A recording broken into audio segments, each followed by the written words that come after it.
Glória a Deus. Boa noite, amada igreja.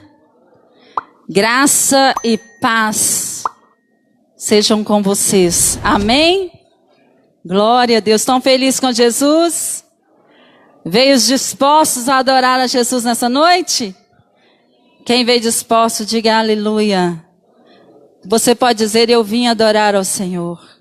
Eu vim adorar ao Senhor. Glória a Deus. Abram suas Bíblias em Filipenses 3. Nós vamos ler o verso 13 e 14.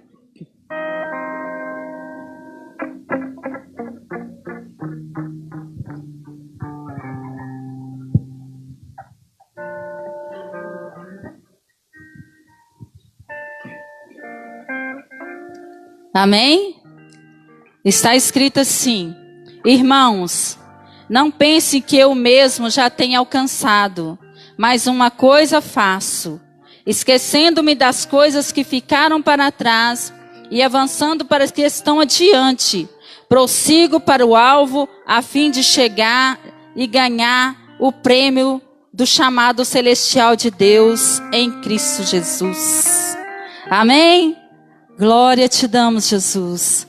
Quando lemos essa passagem, nós sempre, eu sempre lembro assim de uma corrida, de uma maratona.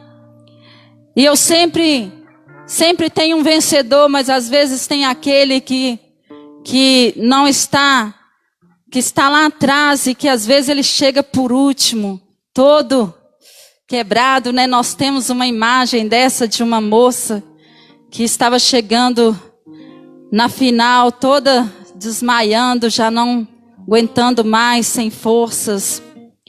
E eu sempre lembro disso. Quando nós entramos em uma batalha, não importa o lugar onde você vai chegar, se é o primeiro, se é o segundo, o importante é você percorrer aquele caminho e chegar até o final. Eu imagino que é assim com Cristo. Às vezes nós estamos passando por dificuldades tão grandes, tão difíceis, e nós estamos nessa batalha, correndo para alcançar o prêmio da salvação, e são lutas diárias que nós enfrentamos, e a gente machuca, né?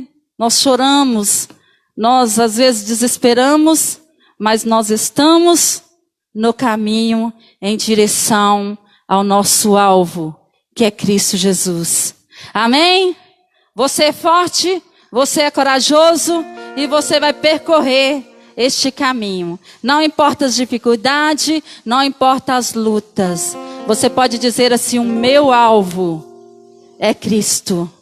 Amém? Senhor, nosso Deus e nosso Pai, aqui estamos, Senhor.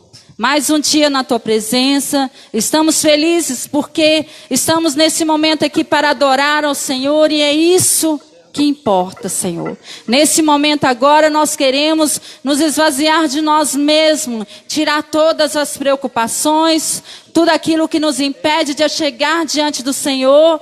E Senhor, neste momento nós queremos estar juntinho contigo, adorando ao Senhor. Que a nossa adoração, que o nosso louvor, tudo o que for feito aqui nessa noite, chega diante do Senhor com cheiro suave e agradável, que seja aceito por Ti o culto dessa noite, é o que nós te pedimos em nome de Jesus.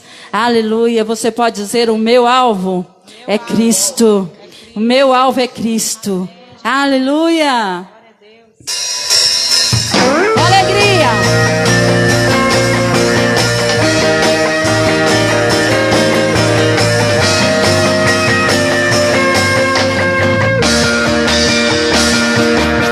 Subindo para um lugar mais alto, eu já quebrei as pontes com o passado e os meus olhos vejo o futuro. Tudo novo se fez, tudo novo se faz. E nessa estrada eu não desvio nunca mais, e estou firme, eu não me desvio nunca mais. Vou avançar, eu vou crescer, ninguém vai me deter. Meu alvo é Cristo, meu alvo é Cristo. Vou avançar, eu vou crescer, ninguém vai me deter. Meu alvo é Cristo, meu alvo é Cristo. Estou subindo ao lugar mais alto. Eu já desisti de andar sozinho. Cristo vive em mim e os meus pés estão no caminho, estão no caminho. E nessa estrada eu não me desvio nunca mais.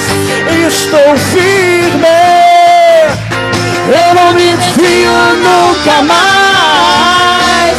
Vou avançar, eu vou crescer, ninguém vai me deter. Meu alvo é Cristo, meu alvo é Cristo. Vou avançar, eu vou crescer, ninguém vai me deter. Meu alvo é Cristo, meu alvo é Cristo. Meu alvo é Cristo.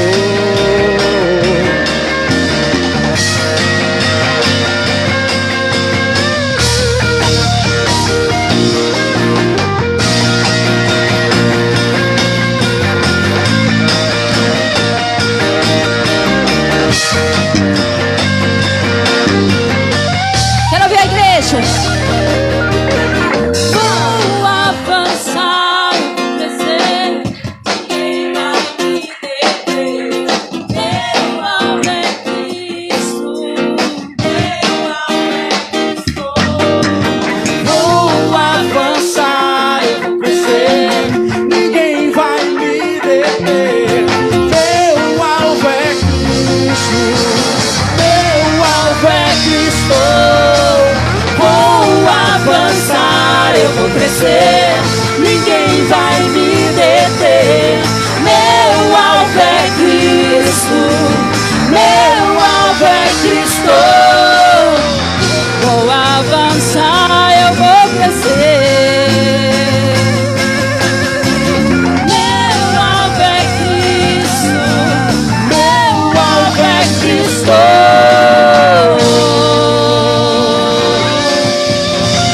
Ei, Jesus, és maravilhoso. É para onde nós caminhamos. É para onde nós caminhamos.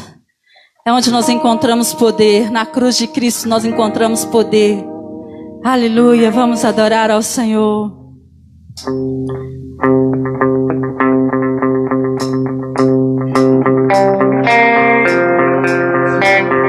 Com as suas palmas lá em cima, ó.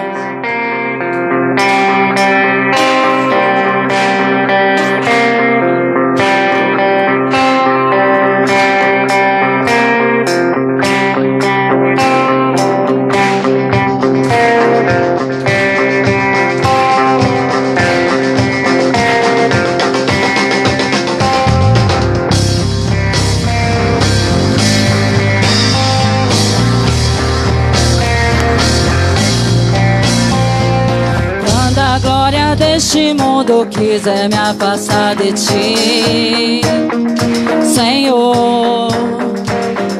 Quando as propostas forem tudo que minha carne quer,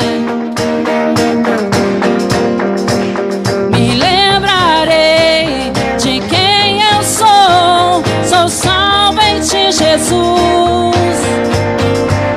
Que o mundo veja que estou aos pés da tua cruz, declararei a cruz, o poder da tua cruz, declararei a cruz, o poder da tua cruz.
eu sou curado, que Jesus sarou.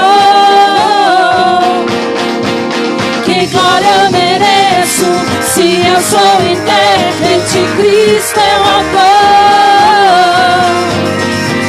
Tu és adorado e eu para sempre teu adorador.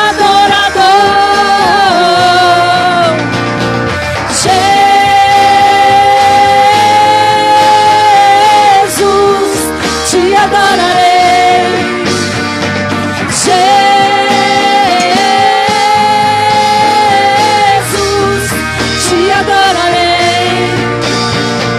Jesus, te adorarei.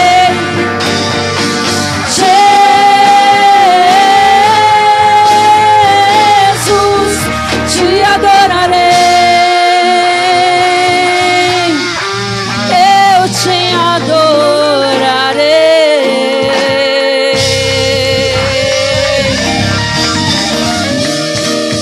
Para sempre, Senhor. Para sempre eu te adorarei. Aleluia. Quem nasceu para adorar o Senhor? Ah, Jesus, como isso é maravilhoso.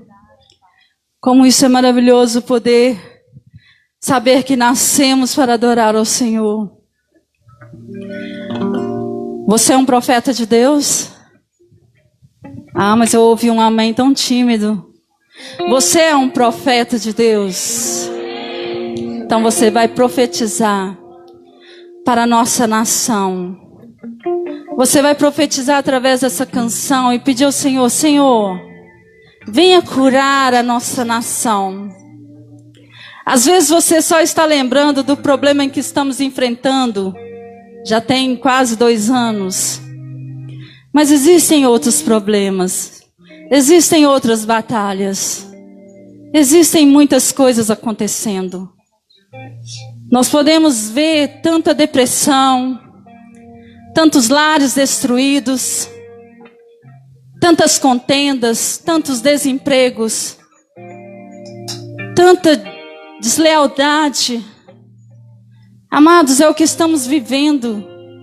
Não é só o problema que está sendo circulado, mas no geral. Que você peça ao Senhor Deus, sara essa nação com o teu poder. Sara o meu coração. Às vezes é você que está ferido.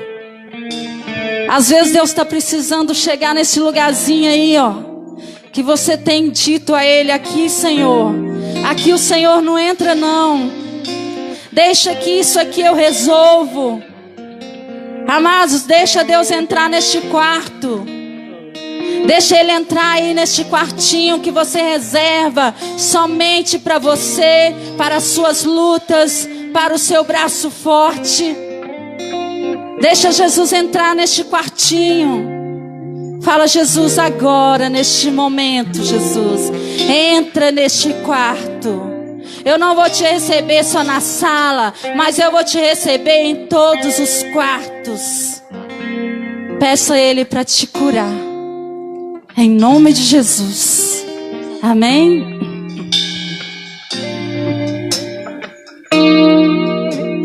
Deus, sara esta nação com o teu poder, com o óleo da tua unção. Deus, sara esta nação com o teu poder, com o óleo da tua unção. Um dia Deus olhou para essa nação e por ela se apaixonou de uma forma especial. Um dia Deus olhou para esta nação e por ela se apaixonou de uma forma especial. Colocou sobre ela a sua mão liberando a tua unção, liberando o teu poder. Colocou sobre ela a sua mão, derramando a tua unção, liberando o teu poder. Deus sara, Deus sara esta nação com o teu poder, com o óleo da tua unção.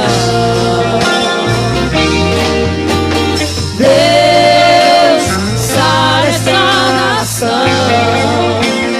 com o teu poder, com o óleo da tua unção.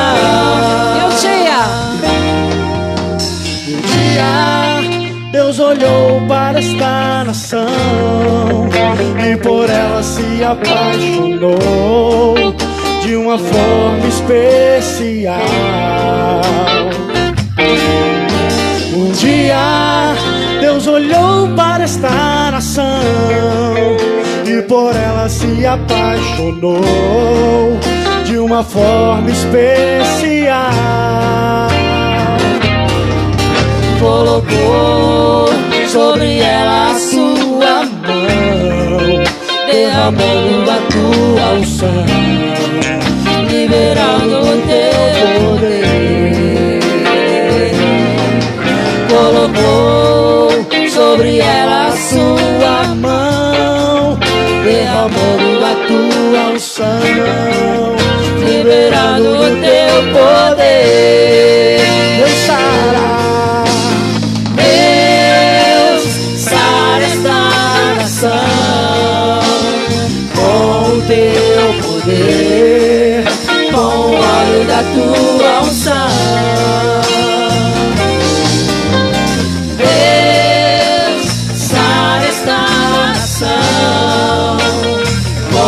Teu poder, com o óleo da tua unção,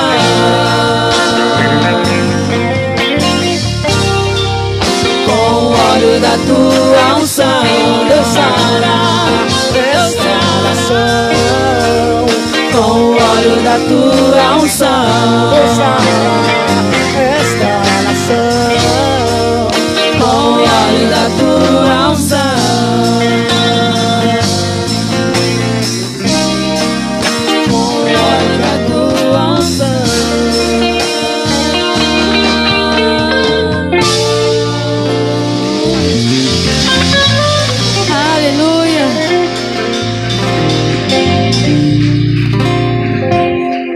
Glória damos a ti, Jesus. Você pode pôr a mão no seu coração, bater nele assim, dizer: o meu Jesus, ele é maravilhoso. Ele é maravilhoso. É aquele que quando você chora, ele colhe as suas lágrimas.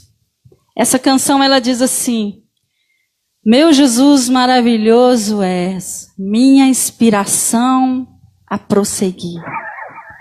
Mesmo quando tudo não vai bem, eu continuo aos pés da cruz, eu continuo olhando para ti. Amado, isso é tremendo, isso é tremendo. Fala que com nossas lágrimas nós vamos regar é a nossa fé. Nós estamos precisando tanto de fortalecer a nossa fé. Estamos vivendo num tempo tão difícil que a fé, que é o essencial de um cristão, ela já não está existindo mais. E que, através dessa canção, meu amado, dessa adoração ao Senhor, que você possa sair desse mundinho que você está vivendo e poder adorar ao Senhor através dessa canção. Quem tiver o dízimo e oferta para depositar neste momento, após nós iremos consagrar. Aleluia.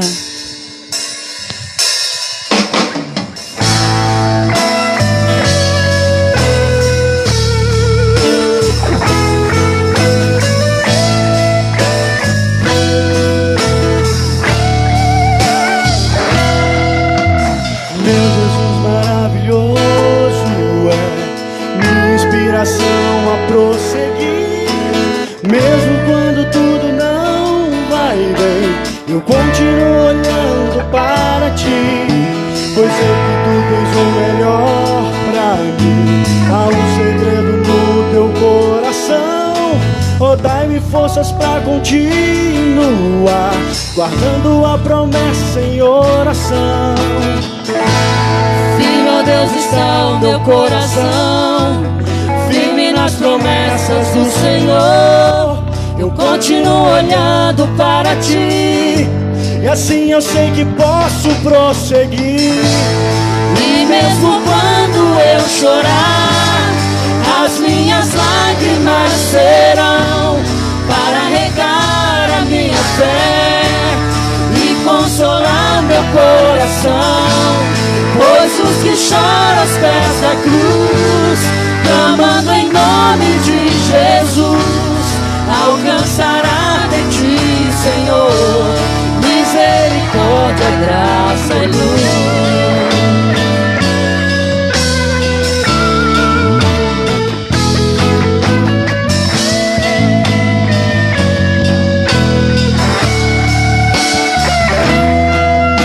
Teu grande amor não cessa, eterno não tem fim. Quão grande és tu, Senhor, tão grande és pra mim. Tua o meu refúgio, descanso no teu poder. Maravilhoso és, maravilhoso és pra mim. Firme, ó Deus, está o meu coração, firme nas promessas do Senhor. Eu continuo olhando para ti, e assim eu sei que posso prosseguir. E mesmo quando eu chorar, as minhas lágrimas serão para regar a minha fé e consolar meu coração.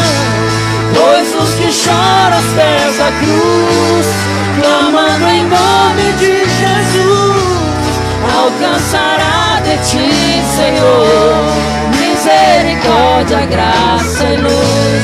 E mesmo quando eu chorar, as minhas lágrimas serão para regar a minha fé e consolar meu coração. Pois os que choram aos pés da cruz, clamando em nome de Jesus, alcançará de ti, Senhor, misericórdia, graça e luz. Misericórdia, graça e luz. Misericórdia, graça e luz. Aleluia. Nós cremos no teu poder, Senhor. Você pode aplaudir mais forte. Aplauda ao Senhor. Diga a Ele: Jesus, tu és maravilhoso. Aleluia. Te louvamos, Deus, te louvamos. Nós vamos consagrar os dízimos e ofertas. Chamar meu marido para orar por nós. Que Deus abençoe vocês. Que Deus fortaleça vocês. Em nome de Jesus. Amém, irmãos. Vamos orar? Senhor Deus, Pai, nós te agradecemos, Senhor, por todos dizimistas, ofertantes, ó Pai.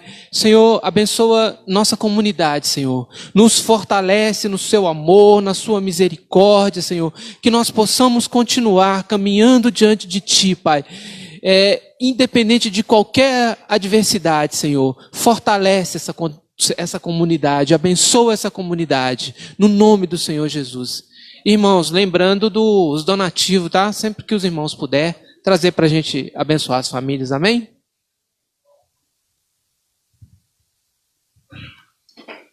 Irmãos, a graça da paz.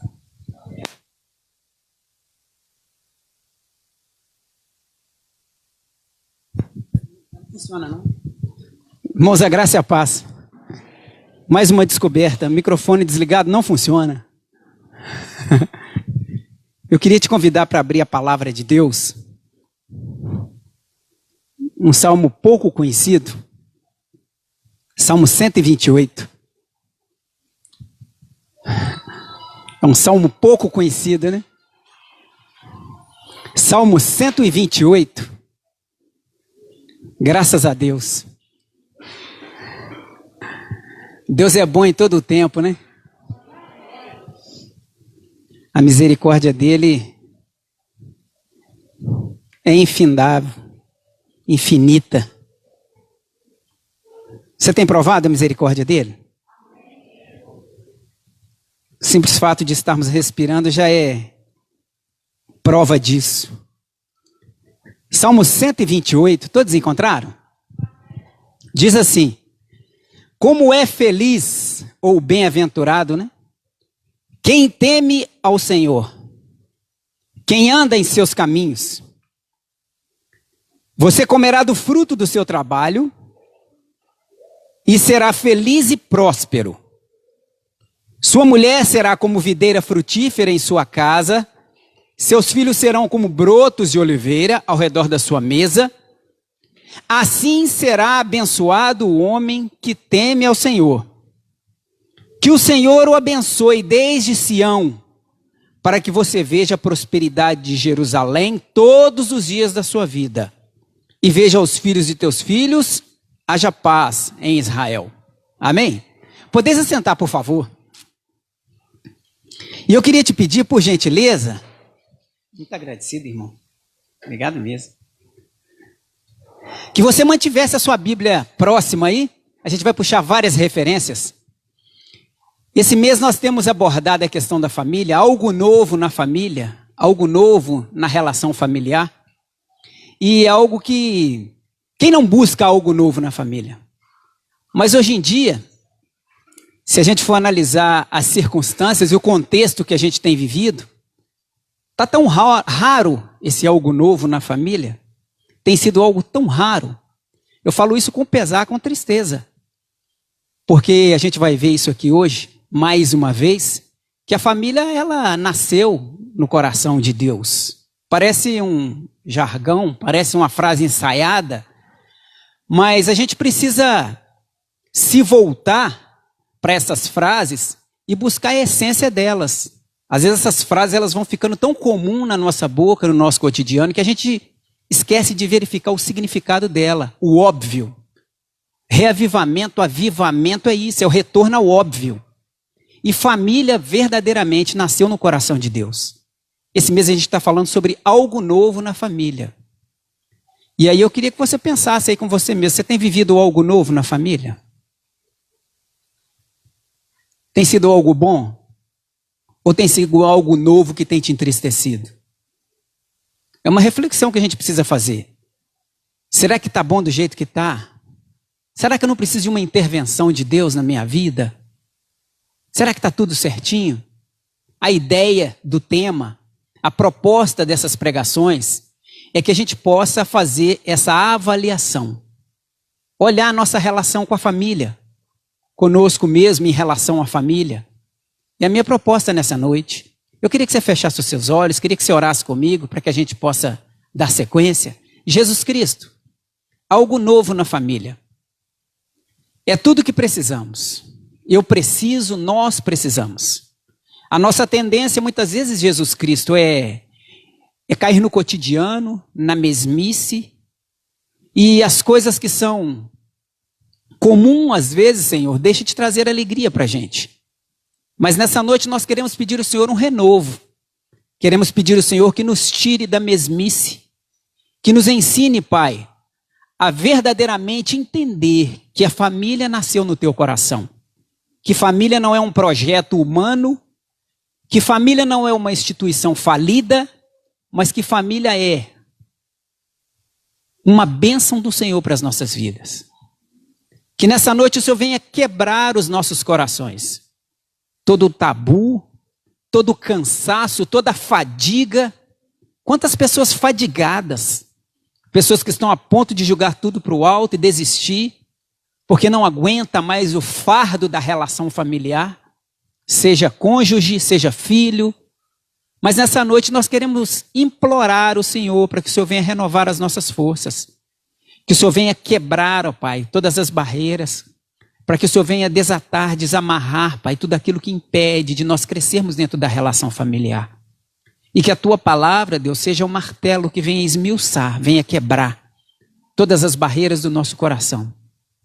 Joga por terra toda ação maligna, todos os demônios que têm se levantado a fim de destruir a família, de tirar a credibilidade naquilo que o Senhor criou.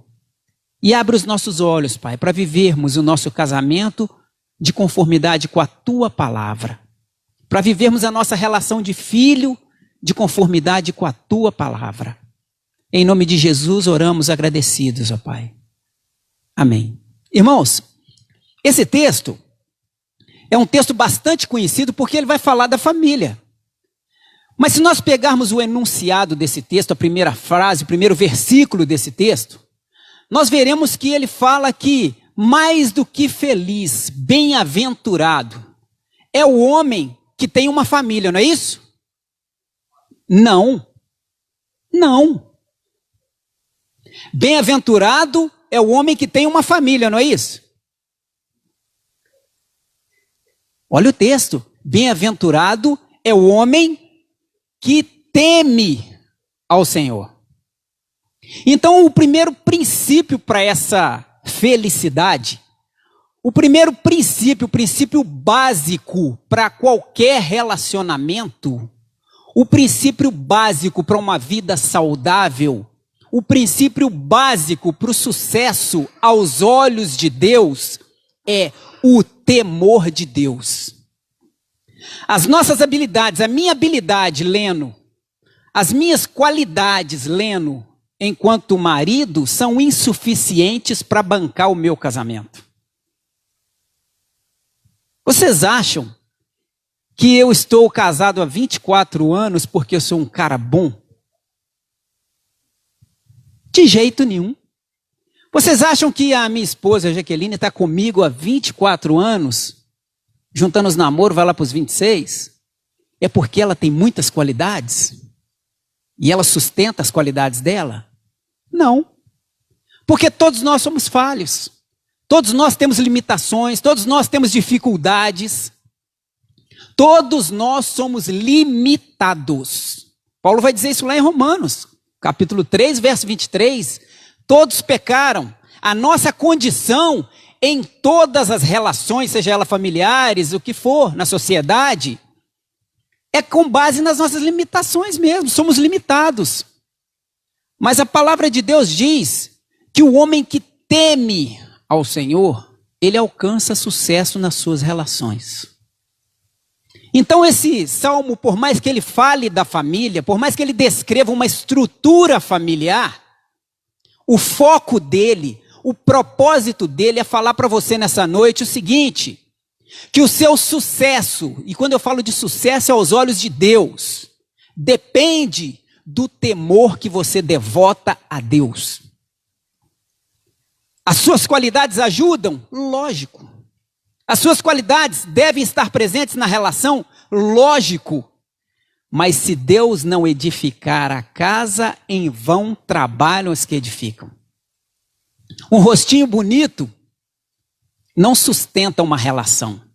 Uma conta pomposa não sustenta uma relação. Apenas complementa e adorna, mas não sustenta. O que banca as nossas relações é o temor que temos ao Senhor. Primeiro ponto que eu quero frisar. O temor do Senhor é quem sustenta a família. O temor do Senhor é quem nos faz caminhar de maneira saudável, com uma vida alegre em Deus. E aí a irmã disse aqui, é verdade, né? A música do Kleber Lucas, não é verdade? Por mais que a gente passe por lutas, a gente espera no Senhor, porque é Ele que sustenta. Eu tenho um costume, às vezes quando eu estou fazendo alguma coisa, essa semana, 20 dias eu estou trabalhando numa obra aí, fazendo um serviço numa obra aí, e aí eu costumo colocar alguma coisa para ouvir. Quando eu quero estudar a Bíblia, eu tenho essa prática, geralmente eu pego um tema, né? Tema aleatório, E aí eu coloco ali e começo a ouvir um podcast, alguma palestra. E aí, como eu havia de falar de casamento, de família, no domingo, me deu desejo de sondar, de verificar qual é o conceito de casamento, de família, que o mundo tem se alicerçado nele. E aí eu peguei lá um pensador, que eu não vou citar o nome dele aqui, né? Mas eu peguei um pensador que não é cristão e comecei a ouvir uma palestra dele sobre família. Aí sabe qual a sensação que eu tive? Que eu sou um cara totalmente quadrado, afastado da realidade do século 21. O discurso que o Salmo 128 nos propõe é um discurso, aos olhos do mundo, totalmente ultrapassado, totalmente sem significado, totalmente radical, arbitrário. E aí ele foi muito claro em dizer na palestra que esse conceito de família que as Escrituras nos apresentam é um conceito totalmente ultrapassado e equivocado. E aí me veio ao coração assim, gente, quantos anos a palavra de Deus tem estado no nosso meio? Quantos tentaram parar com as Escrituras, com os princípios cristãos e nunca conseguiram? Porque Deus sempre manteve alguém para trazer essas coisas que parecem óbvias para a igreja. Porque Deus sempre levanta alguém para pregar essas verdades na sociedade, para que esses conceitos errôneos de casamento não anulem o que Deus tem para nós. E aí nesse segundo momento, o primeiro momento eu falei que o temor é quem sustenta as nossas relações. Nesse segundo momento eu queria trazer, com base nesse salmo, uma estrutura familiar. E eu queria que você me acompanhasse. Você abrisse a sua Bíblia lá em Gênesis. Lendo todos esses textos que você citou aqui, eu já estou cansado de saber deles. Eu sei disso. Gênesis capítulo 2, do verso 21 ao 25.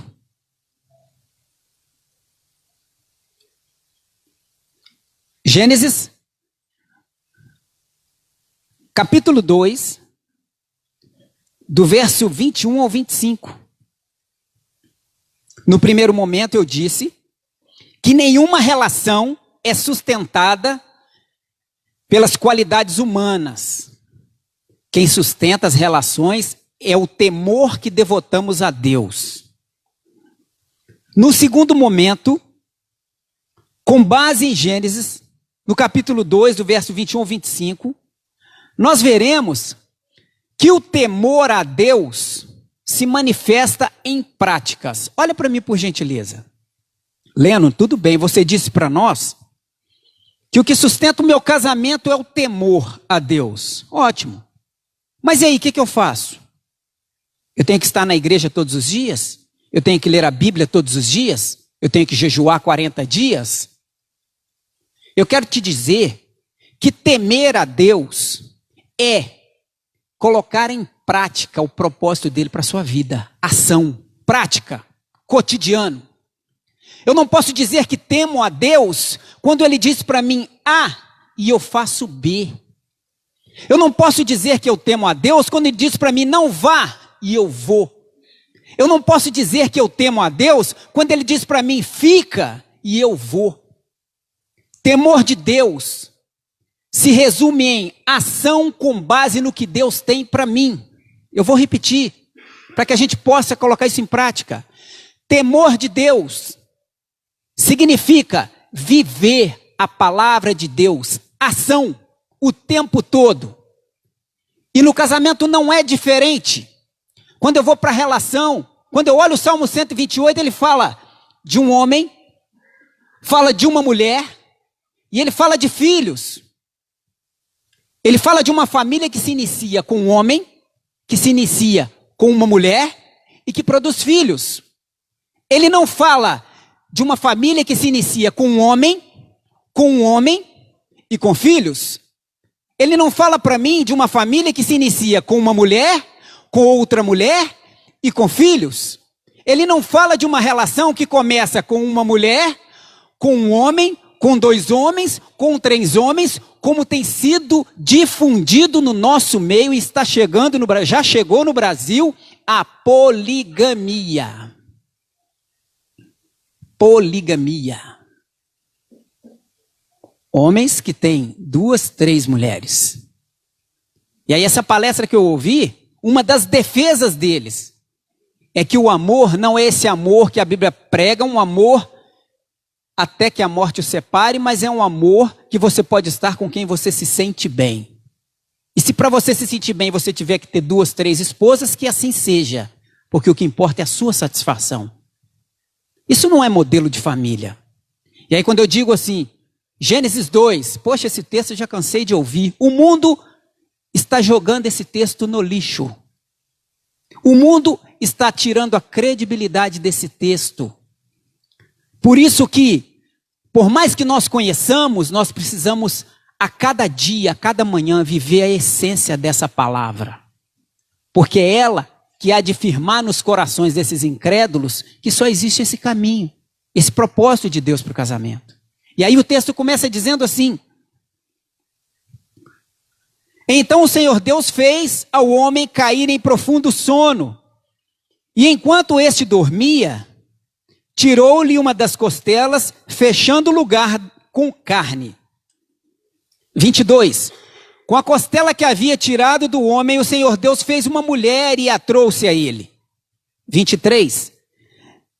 Disse então o homem: esta sim é osso dos meus ossos e carne da minha carne. Ela será chamada mulher, porque do homem foi tirada.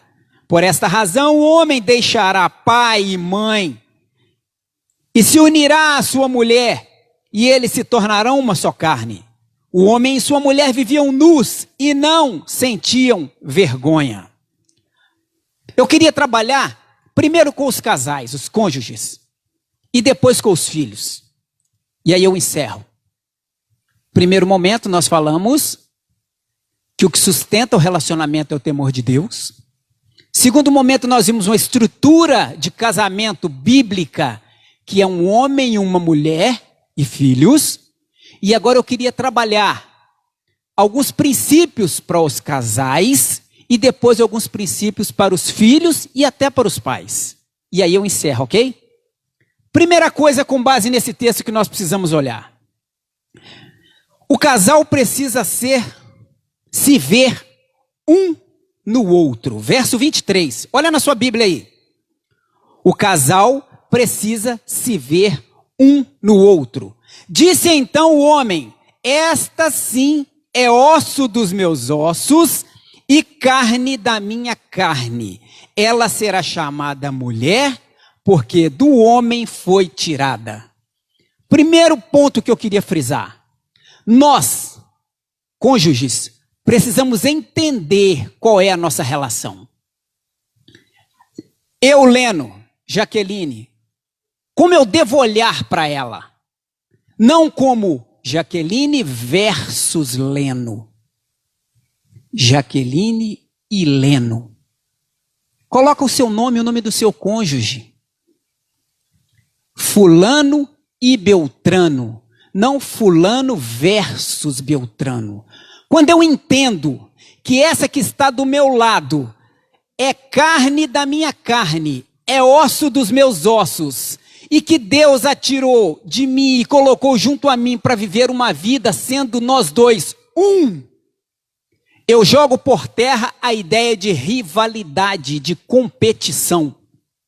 O que temos visto hoje, infelizmente, dentro dos relacionamentos, são competições, seja na área financeira, seja na área sexual, seja na criação de filhos, estão se degladiando. Não existe aquela ideia que a Bíblia traz para nós um princípio de que o homem tem a mulher como sua e que a mulher tem o homem como dele, que ela saiu dele e que os dois são uma só carne. Então eu quero te dizer, você morderia a sua própria mão? Você cuspiria no seu próprio rosto? Impossível isso, né? Mas se fosse possível, você faria isso? Você cortaria o seu próprio braço? Você abusaria de você mesmo, dos seus sentimentos? Então por que nós estamos vivendo e vendo tantos relacionamentos abusivos? Por que muitas vezes os homens se acham donos das mulheres? Porque os relacionamentos, os cônjuges têm se colocado como rivais. Por que um olha para o outro e quer ter o seu dinheiro, a sua vida, a sua maneira de pensar? Tem se pregado aí no nosso meio, e quando eu falo nosso meio, não cristão, no nosso mundo, no nosso contexto, uma ideia que se pode viver um casamento morando em casas diferentes, em ambientes diferentes. Olha, nós não damos certo morar juntos.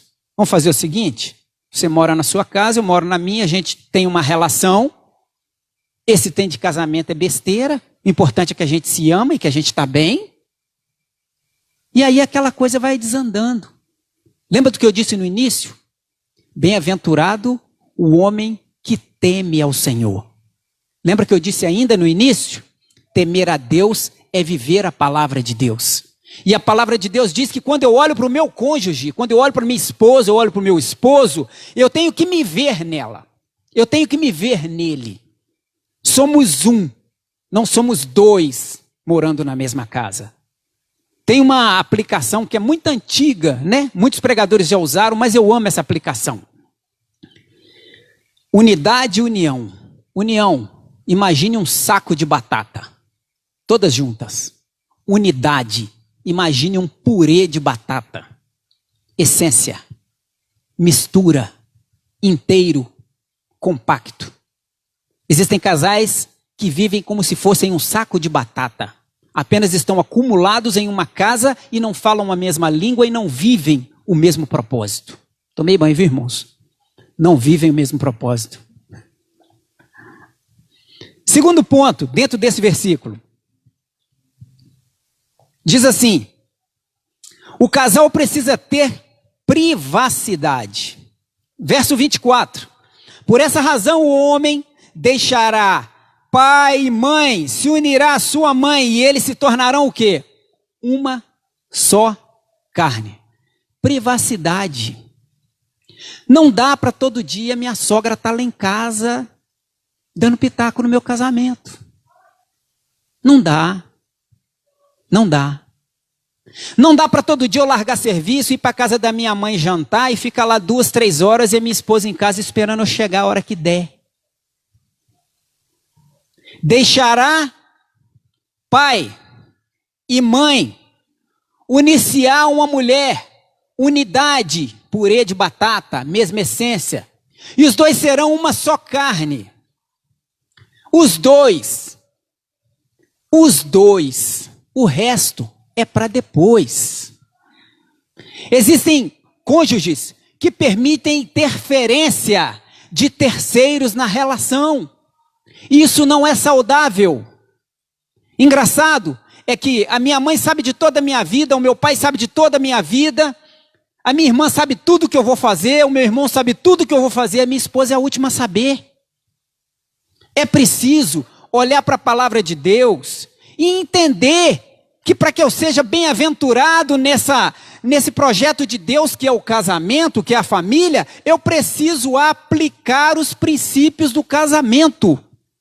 Não dá para passar por cima desses textos e dizermos que tememos a Deus quando na prática a nossa prática é totalmente contrária. Eu sou aquele que não tenho empatia. Eu não me coloco no lugar da minha esposa, do meu esposo. Eu não tenho empatia. Eu não tenho privacidade. A minha vida é como um terreno sem muro, que todos jogam lixo ou invadem. O provérbio vai dizer disso. Não dá para ser uma cidade sem muro. Os nossos relacionamentos são para ser vividos ali os dois, o cônjuge. Conselho sim, na multidão de conselheiros há entendimento, diz Provérbios. Mas interferência, participação por igual, é loucura. É colocar alicerce na areia, vai ruir. Um dia a conta chega, como diz a gíria. Um dia a conta chega. Não se separa o que é mamãe, o que é papai, o que é marido, o que é esposa. Não se separa o que é casamento, o que é ajuntamento com sogra, com sogro. É preciso parar, é preciso colocar os pilares do casamento a exemplo do que a palavra nos diz. É preciso temer a Deus, e temer a Deus significa obedecer a Deus, crer nos princípios fundamentais do casamento. Só então seremos bem-aventurados. Outro princípio, outra observação, dentro desse verso que lemos, para eu passar para os filhos, tem mais 2 ainda. O casal precisa ser transparente.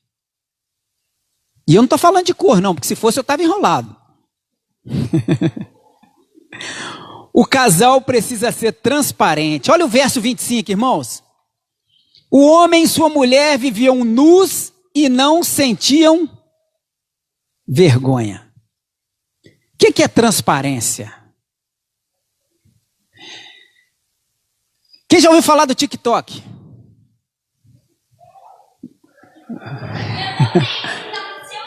É, TikTok celular. Ótimo. Ótimo. Sabe o que é ser transparente? É você sentar e abrir sua rede social e assistir com a sua esposa.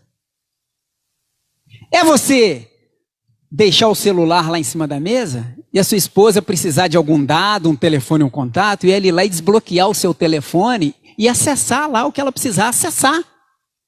A sua esposa tem a senha do seu celular? Aleluia! Louvado seja Deus por isso. Essa semana eu estava, tem 2 semanas, eu estava lá em casa, aí eu comecei a ver uns vídeos, né, que a gente gosta de ficar ali vendo os vídeos, e aí eu sentei com a Jaqueline e comecei a ver os vídeos, né, e vemos uns vídeos juntos, estava vendo os vídeos. E aí ela falou comigo assim, depois terminamos, né, ela falou assim, Leno, eu estava pensando um negócio, senhor. O que foi, filha, que você estava pensando? Esse TikTok está meio pimentado, não está não? Apimentado, filha? Tá meio apimentado. Né? Tem criança, né? Tá apimentado. Ô filha, tá apimentado. No primeiro momento eu nem estou dando muita importância, mas no segundo momento você já passa a observar, no terceiro momento você já está vendo sozinho. E daí a pouco você está entrando por outros lados. Vamos parar com isso? Eu não preciso do TikTok. Tem coisas mais importantes que eu posso gastar o meu tempo. Não estou fazendo propaganda negativa. Eu estou dizendo que se não houver transparência, para você chegar para o seu cônjuge e falar assim, isso aqui vai destruir nós dois. Isso aqui vai destruir nós dois, cara. Comecei a mexer num projeto, eu trabalhei muitos anos, eu trabalho com projeto, né? Projeto social e tal. É muitos anos, tem uns 2 anos, uns 3 anos atrás. No projeto entrou uma pessoa lá e fez um contato comigo. Nossa Deus, a hora lá vai longa.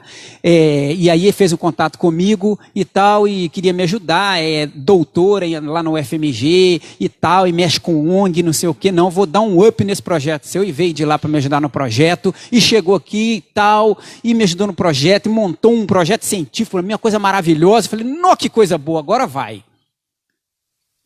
E aí ligou para mim e falou assim, Leno, vamos reunir para a gente discutir o projeto? Falei, vamos sim, eu vou marcar com o pessoal do projeto a reunião, a gente pode estar reunindo, sentar para a gente ver o projeto, como é que vai ficar. Não, vamos fazer o seguinte, eu encontro com você, que hora que você larga serviço? Falei, chega, já deu já. Ô filha, não dá. Esse tipo de caminho que você está querendo trilhar, para mim não dá. E aí cheguei para minha esposa e comentei com ela, olha assim, não, Leno, passa régua, já deu. Transparência, sinceridade. Senão não vai. O texto diz que eles estavam nus e não se envergonhavam. Por que eu estou rasgando aqui para os irmãos? Porque não adianta eu citar um monte de versículos aqui, embasar o que eu estou falando, quando na prática a gente não sabe o que fazer. O que eu estou dizendo para você é que a sua esposa, se a sua esposa não for participante da sua rede social, não tenha rede social. Se a sua esposa não pode participar das suas relações de amizade, não tenha essas relações de amizade. Se o seu esposo não pode ouvir o que você conversa no salão, não vá no salão. Seja transparente um com o outro. Os dois estavam nus e não se envergonhavam, porque havia transparência entre eles. Porque não havia segredos, não havia reservas. Havia sinceridade, havia ali uma amizade, havia amor e temor de Deus. Quando se perde o temor de Deus, se dá lugar para um monte de quartos escuros, como a irmã colocou aqui. E aí nem Deus consegue entrar nesses quartos escuros, porque nós trancamos, jogamos a chave fora e dizemos para Deus, aqui o Senhor não entra. É um paralelo interessante que ela falou. Chama Jesus para entrar naquele quarto que está trancado. Pede ele para arrombar se você tiver jogado a chave fora. E por fim, porque eu já falei demais e a hora lá vai alta, eu queria chamá-los a refletir sobre filhos. Uma das maiores dores de cabeça. Eu vou ser sincero, não vou ficar aqui contando história da carochinha para vocês. Uma das maiores dores de cabeça das famílias hoje, infelizmente, são filhos e principalmente adolescentes. Eu vou rasgar para vocês, não adianta a gente ficar aqui falando história de carochinha, contando um segredinho. Filhos nas drogas, filho na prostituição, filhos mentindo, filhos furtando, filhos afrontando, filhos agredindo com palavras e fisicamente. E aí o que Deus tem para nós acerca de filhos? Eu quero citar 2 pensadores que falaram sobre filhos, e depois eu vou citar um versículo bíblico para corroborar tudo isso. Pode ser? E eu vou ser rápido. Primeiro que eu queria trazer, sempre que vou falar de filhos eu lembro dele. José Saramago, escritor português, Prêmio Nobel em 98. Ele diz assim, olha a definição que ele dá de filho. Você sabe o que é filhos? Saramago vai nos ajudar a entender aqui o que é filhos. Ele diz assim, então, filho é um ser que nos emprestaram para um curso intensivo de como amar alguém além de nós mesmos. Entenderam? Todos entenderam? Nos emprestaram para fazermos um curso intensivo de como amar aos outros para além de nós mesmos. Porque até não termos filhos, nós olhamos para o nosso umbigo. Depois que você tem filhos, você até se esquece que tem umbigo. Na verdade, parece que eles te expõem todo o tempo, ele vai dizer aqui. E aí ele continua dizendo assim, amar alguém além de nós mesmos, de como mudar nossos piores defeitos para darmos os melhores exemplos e de aprendermos a ter coragem. Isso mesmo, ser pai ou mãe é o maior ato de coragem que alguém pode ter. Por quê? Porque é se expor a todo tipo de dor, principalmente da incerteza de estar agindo corretamente e do medo de perder algo tão amado. Perder? Como? Não é nosso. Recordam-se? Foi apenas um empréstimo. Saramago vai dizer isso aqui para nós. Perder? Que medo é esse de perder? Só nos emprestaram. Para que nós aprendamos a parar de olhar para o nosso umbigo. Para que aprendamos a melhorar os nossos limites para dar exemplo para ele. E é um ato de coragem quem faz isso. Porque abrir mão de si mesmo tem que ter muita coragem. E filhos te expõem. Eu falo isso por mim, sempre fui muito reservado. Depois que eu tive filhos. Às vezes você se preserva, se reserva, cheio de orgulho. Seu filho te expõe. Para o vizinho, se expõe para um amigo. É isso? Cheio de educação no serviço, de metódico. Aí alguém vai te visitar, chega lá na sua casa e vê seu filho comendo com a boca aberta, falando com a boca aberta, fazendo falta de educação. Ele te expõe. Mas para ter filho tem que ter coragem. Porque é dizer não a si mesmo. é ter coragem para sentir dor. E aí, outro pensador diz assim,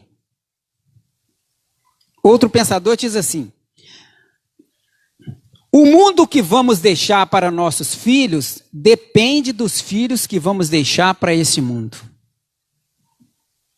O mundo que vamos deixar para nossos filhos depende dos filhos que vamos deixar para este mundo.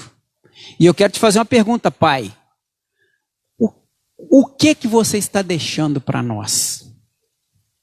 Para o nosso mundo? Quais os filhos? Que tipo de filho que você está proporcionando para o mundo? O mundo que você quer deixar para o seu filho depende do filho que você está deixando para o mundo. E aí nós precisamos pensar qual a estrutura que nós temos dado aos nossos filhos. São filhos inseguros, imaturos. E eu vou dizer uma coisa aqui, irmãos, para eu passar para o fim, porque já deu a hora, 5 minutos. Grande parte dos relacionamentos abusivos são frutos de pais que abusaram de filhos. E quando eles crescem, eles abusam da esposa, abusam do marido, porque abuso no relacionamento não é só de homem para mulher, não. É de mulher para homem também. Grande parte das violências domésticas foram proporcionadas por uma péssima educação que demos aos nossos filhos. Eu vou repetir. Grande parte dos abusos nos relacionamentos e de violência doméstica é fruto do que criamos nos nossos próprios filhos. Nós proporcionamos que eles façam isso amanhã. Você que tem filho menor, a hora é agora de você proporcionar para nós um mundo melhor, nos dando o seu filho como alguém que tem princípios em Deus. E por fim, para eu encerrar, Salmo 127, do 3 ao 5. Salmo 127, do 3 ao 5. Diz assim, Salmos 127, todos encontraram? Eu não. Salmo 127, do 3 ao 5, diz assim: os filhos são heranças do Senhor, uma recompensa que Ele dá. Como flechas na mão do arqueiro, são os filhos nascidos na juventude. Como é o feliz o homem cuja aljava está cheia deles. Não será humilhado quando enfrentar seus inimigos no tribunal. O que você faz com uma flecha? O que você faz com uma flecha? Direciona um alvo e se empenha o máximo para direcionar aquela flecha para o alvo, não é isso?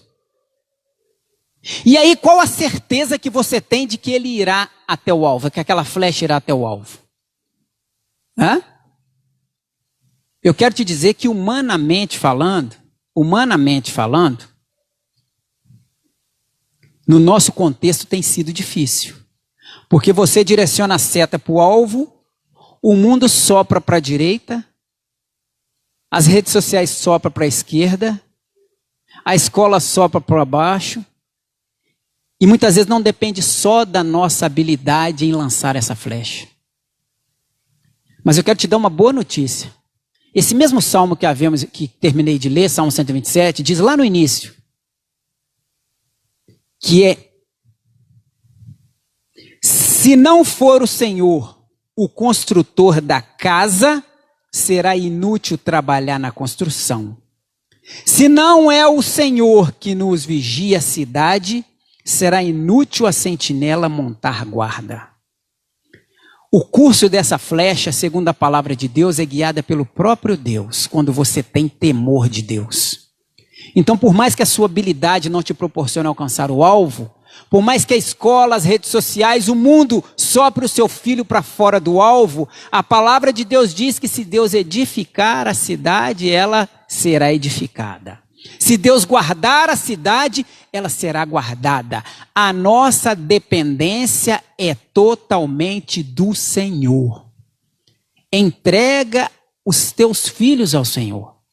Confia, mira o alvo e deixa que o Espírito de Deus conduza a vida dele para o alvo, para o proposto. E eu encerro dizendo, o temor do Senhor é a base dos nossos relacionamentos, seja homem e mulher, mulher e homem, cônjuges, seja pais e filhos. É o temor de Deus que conduz toda a nossa vida. Amém? Vamos falar com Deus e encerrar a minha parte?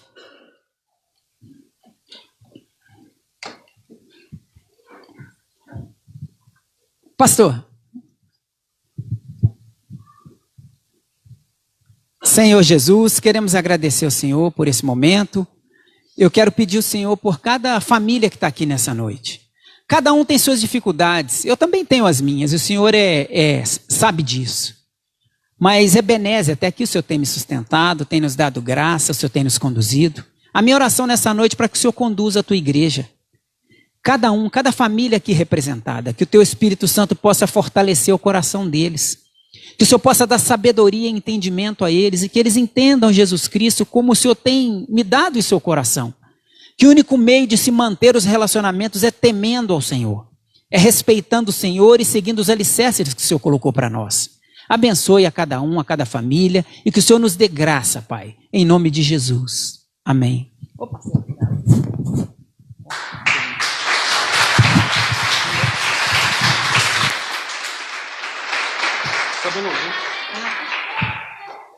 Amém, meus irmãos? Glória a Deus. Eu não sei você, mas eu tenho percebido que Deus tem balançado os nossos alicerces aqui.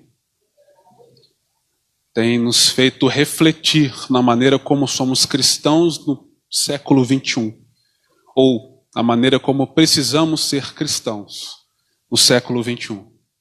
A maneira como a palavra dele nos orienta, da maneira como ele nos instrui e nos ensina. Cada mensagem, né? Cada mês a mês, Deus tem falado com o seu povo, se posiciona. Não interessa o que o mundo está fazendo, o que interessa é o que o Senhor tem nos mandado fazer. E mais uma vez o Senhor sacode o povo dele. Nós estamos chegando ao final. Tem um espaço reservado para as pessoas ali, os casais tirarem foto ali, então você pode ficar à vontade. No final do culto, vá lá, registre esse momento. Você está na liberdade. Mas faz uma selfie dessa mensagem na sua vida. E mantenha ela guardada no seu coração. Amém? Feche seus olhos. Senhor, nós somos gratos pela palavra do Senhor que é ministrada. Gratos porque de forma simples, porém verdadeira, o Senhor ensina, admoestói, ensina, instrui, corrige, disciplina o teu povo. Somos gratos, ó Deus, porque sabemos que o Senhor nos ama e por isso o Senhor nos traz palavras para mudar a nossa estrutura e mudar a nossa vida. Muito obrigado, Senhor. Nos dê uma semana abençoada. Que nós sejamos uma bênção. Que dia após dia o nosso caráter ele seja moldado para que a gente se pareça cada vez mais contigo e que o teu evangelho seja anunciado nessa terra através da nossa vida. Nós não somos nada sem a tua presença e gratos porque o Senhor renova as nossas forças todos os dias. De pé em pé, de fé em fé, nós seguimos para o alvo. E o nosso alvo é Cristo. O objetivo, ó Deus, dos teus servos, além de te adorar, é encontrar contigo. Conduz-nos, ó Senhor, pelos teus caminhos. Ajuda-nos a manter os nossos olhos firmes em ti e nas promessas que o Senhor tem para nós. Que a gente não se desvie nem para a direita, nem para a esquerda, que a nossa família não se desvie nem para a direita, nem para a esquerda, que os nossos relacionamentos não se desviem nem para a direita, nem para a esquerda. Mas permaneçam seguindo para o alvo, que é Cristo. Senhor, uma semana abençoada para os teus servos, para as famílias que se encontram aqui, para aqueles que nos assistem. Senhor, uma semana de cura nessa terra. Cura os enfermos, ó Deus. Sara as feridas da alma, sara as feridas do corpo. Pela tua palavra, pelo teu poder, pelo teu sangue que foi derramado na cruz. Que não sejamos nós, mas que o Senhor resplandeça através da nossa vida e que o teu povo carregue dentro do seu coração a esperança de Cristo. Que a gente possa bater no peito e olhar no espelho e dizer: não sou eu quem vivo, mas é Cristo que vive em mim. Vão em paz, em nome de Jesus. Amém.